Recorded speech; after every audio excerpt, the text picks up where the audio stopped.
మానవత్వంతో బతకాలి. ఐకమత్యం అంటే మనం తుమ్మెద మీద రాయి విసిరితే తుమ్మెద పారిపోతుంది, అదే తేనె తుట్టె మీద విసిరితే మనమే పారిపోవాలి. ఇద్దరూ కొట్టుకుంటే ఒక్కరే గెలుస్తారు, రాజీ పడితే ఇద్దరూ గెలుస్తారు. మెట్టెల విలువ వేలలో కానీ వేసేది కాళ్ళకి, కుంకుమ విలువ రూపాయలలో కానీ పెట్టుకునేది నుదుటిపైన. విలువ ముఖ్యము కాదు, ఎక్కడ పెట్టుకుంటామనేది ముఖ్యము. ఉప్పులాగా కటువుగా మాట్లాడేవాడు నిజమైన మిత్రుడు, చక్కెరలాగా మాట్లాడి మోసగించేవాడు నీచుడు. ఉప్పులో ఎప్పుడూ పురుగులు పడ్డ దాఖలాలు లేవు, తీపిలో పురుగులు పడని రోజూ లేదు.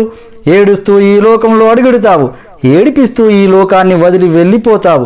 రమ్మన్నా సన్మార్గంలోకి ఎవ్వరూ రారు, వద్దన్నా చెడు మార్గాన్నే ఎంచుకుంటారు. పాలు అమ్మేవాడు ఇల్లులు తిరగాలి, సారాయి అమ్మేవాడి దగ్గరికే అందరూ వెళతారు. పాలల్లో నీళ్లు కలిపినావా అని అడుగుతారు, ఖరీదైన సారాయిలో నీళ్లు కలిపి తాగుతారు. పెళ్లి ఊరేగింపులో బంధుమిత్రులు ముందు, వరుడు వెనకాల. శవయాత్రలో శవము ముందు, బంధుమిత్రులు వెనకాల.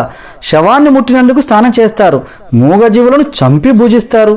కొవ్వొత్తులను వెలిగించి చనిపోయిన వారిని గుర్తు చేసుకుంటారు, కొవ్వొత్తులను ఆర్పి జన్మదినాన్ని ఆచరిస్తారు. హే మానవా, పుట్టినప్పుడు జాతకము, మధ్యలో నాటకము, చావగానే సూతకము, అయినా ఆగదు జనుల మధ్య కౌతుకము.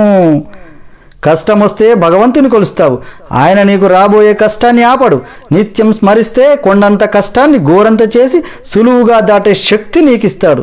కష్టాలు కుంభవృష్టిలా నిన్ను ముంచేస్తే నీకు గొడుగు పట్టి కాపాడతాడు, గుర్తుంచుకో. కొబ్బరి చెట్టు పెరిగే కొద్దీ పాత మట్టలు రాలిపోతాయి, జ్ఞానం కలిగే కొద్దీ తన పర భేదాలు తొలగిపోతాయి. పుండు మానితే పొలుసు అదే పోతుంది, పుండు మానకుండానే పొలుసు పీకేస్తే పుండు తీవ్రమై రక్తం కారుతుంది. జ్ఞానసిద్ధి అంచెలంచెలుగా కలగాలి, ఆత్రపడితే లాభం లేదు.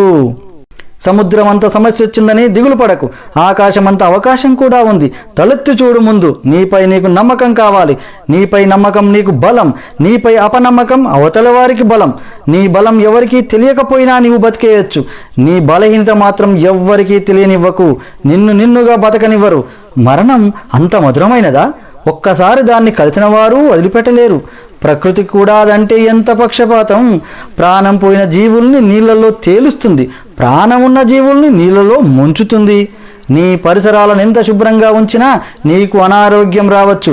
బుద్ధి అనే ఆసుపత్రిలో ఆలోచనలు అనే వైద్యుడు నీ రోగాలను తగ్గించగలడు. వాటిని ఆరోగ్యంగా ఉంచుకో. వెంటరాని ఇంటిని ఒంటిని రోజు కడుగుతావు, నీ వెంట వచ్చే మనసును ఎప్పుడు కడుగుతావు? నిజాయితీ పరులు సింహం లాంటి వాళ్ళు. సింహం కూర్చోటానికి సింహాసనం ఎందుకు? అదెక్కడ కూర్చుంటే అదే సింహాసనం. నిజమైన నిజాయితీ పరులకు గుంపు అక్కర్లేదు. పండు తింటే అరిగిపోతుంది, తినకపోతే ఎండిపోతుంది. జీవితం నువ్వు ఖుషిగా గడిపినా, భయపడుతూ గడిపినా కరిగిపోతుంది. వచ్చే జన్మలో నువ్వెవరో, ఎక్కడ, ఎలా పుడతావో, అసలు జన్మ ఉందో లేదో తెలీదు. నువ్వు నా వాళ్ళు అనుకుంటుంటే వాళ్ళు తర్వాత వాళ్ళ కోసమే బతుకుతారు. నీకంటూ ఎవరు ఉండరు, ఏమీ మిగలదు. అర్థం చేసుకుంటే పుట్టిన దగ్గర నుంచి పోయేందుకే మన ప్రయాణం. ఈ మాత్రం దానికి పుట్టడం ఎందుకో తెలియదు, తెలుసుకోవటంలోనే ఉంది కిటికంతా. అందుకే ఈ జీవితం అంతా. మరణం దగ్గర పడితేనే మహాసత్యాలు బోధపడతాయి. పని చేయడానికి పని మనిషి దొరుకుతుంది, వంట చేయడానికి వంట వాళ్ళు దొరుకుతారు. రోగం వస్తే నీ బదులు భరించడానికి ఎవరూ దొరకరు. వస్తువు పోతే దొరకచ్చు, జీవితం పోతే మళ్ళీ దొరకదు. తెరపడే రోజు ఏం తెలిసినా ప్రయోజనం ఏంటి? పక్కన ఎంతమంది ఉన్నా, ఎంత సంపద ఉన్నా ఏంటి? 40 లక్షల కారైనా, 4000 సైకిల్ అయినా రోడ్డు ఒకటే. 10 అంతస్తుల మేడైనా, పూరి గుడిసైనా వదిలేసే పోవాలి. రైలు జనరల్ బోగిలో వెళ్ళినా, ఫస్ట్ క్లాస్లో ప్రయాణించినా స్టేషన్ రాగానే ఒకేసారి దిగిపోతారు. కళ్ళతో ఈ జగత్తును చూస్తే కనిపించేవి కేవలం దృశ్యాలే. హృదయంతో చూడగలిగితే జగత్తంతా సుందరమే. మానవులుగా బతకడం కాదు, మానవత్వంతో బతకాలి. సర్వే జనా సుఖినో భవంతు.